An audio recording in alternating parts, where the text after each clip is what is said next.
first line of defense. Recall that innate immunity forms the first line of defense and second line of defense.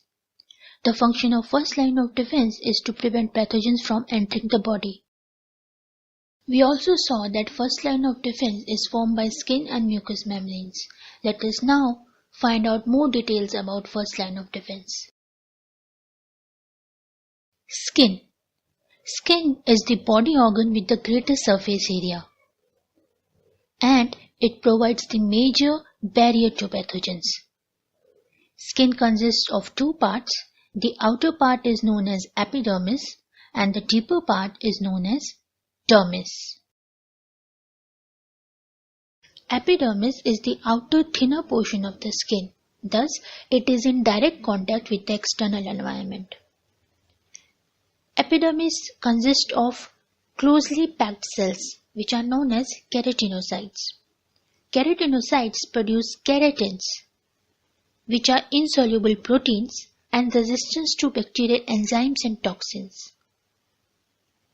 Thus, they provide defense against bacteria.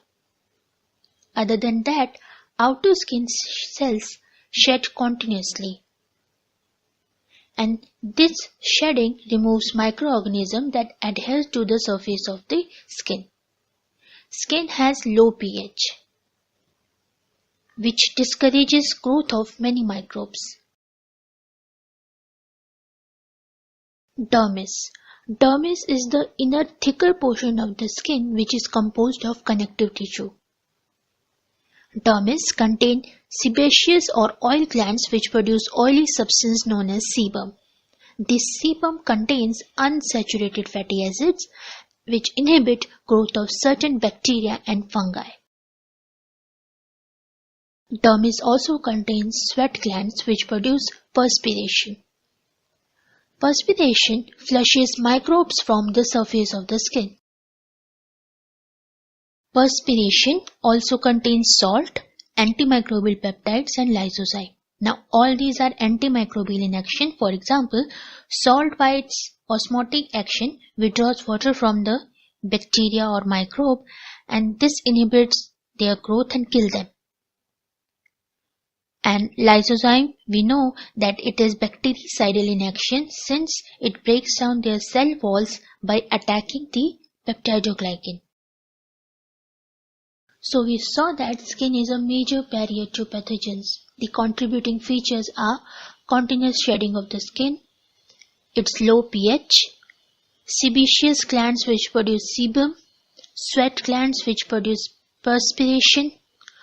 All these features make skin a major barrier against pathogens. Now, let us see how mucous membranes contribute to first line of defense.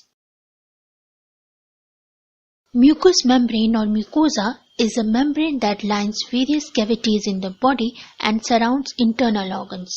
That means it lines the respiratory, urinary, digestive and reproductive tracts.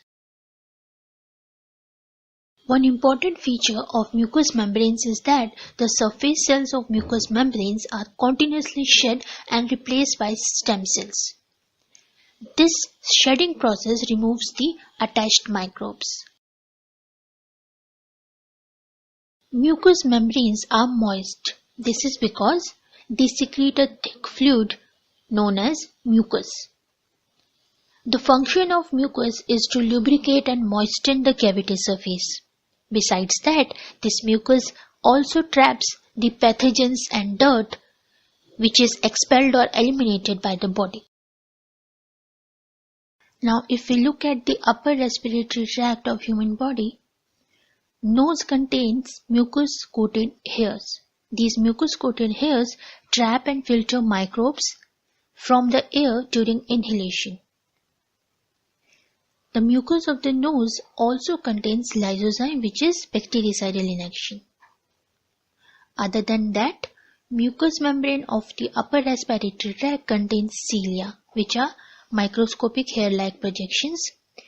These help to propel inhaled and trapped dust and microbes towards the throat. Sneezing and coughing are the reflexes which clear our respiratory system. If we look at the ear of human body, then there are two features which are a defense barrier to pathogens. These are hairs in the external ear and earwax or cerumen.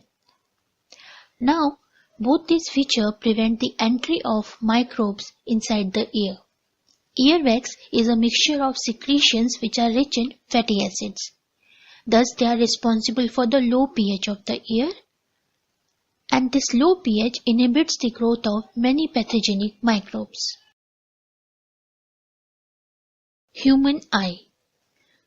The lacrimal glands of the human eye secrete tears.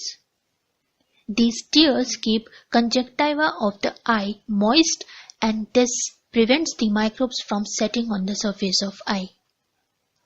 Tears also contains lysozyme, which is antimicrobial in action. Saliva. Saliva is produced by salivary glands, and they also contain antimicrobial substances such as lysozyme. Besides that, flow and washing action of saliva helps in checking the microbial colonization in the mouth. pH of saliva is in between 6.44 to 6.85, which is also inhibitory to microbial growth. Epiglottis. We all know epiglottis is a small lid of cartilage which covers larynx during swallowing. This prevents the entry of microbes in the lower respiratory tract. If we talk about the stomach of human body, then we know that stomach contains gastric juice. Now this gastric juice contains hydrochloric acid, enzymes such as pepsin and mucus. The pH of stomach is in between 1.2 to 3. The very high acidity of stomach is capable of destroying bacteria and most bacterial toxins. Urinary tract. Now, urethra is cleaned by flow of urine. Urine contains lysozyme and it has acidic pH that is average 6.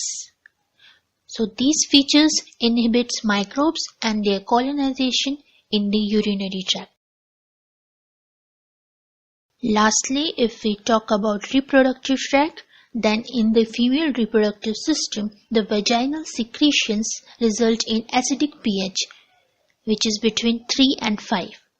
This pH is inhibitory for the growth of microbes. Other than that, menstrual flow cleans uterus and vagina. So to conclude, first line of defense is formed by skin and mucous membranes, and they provide physical and chemical barriers to pathogens.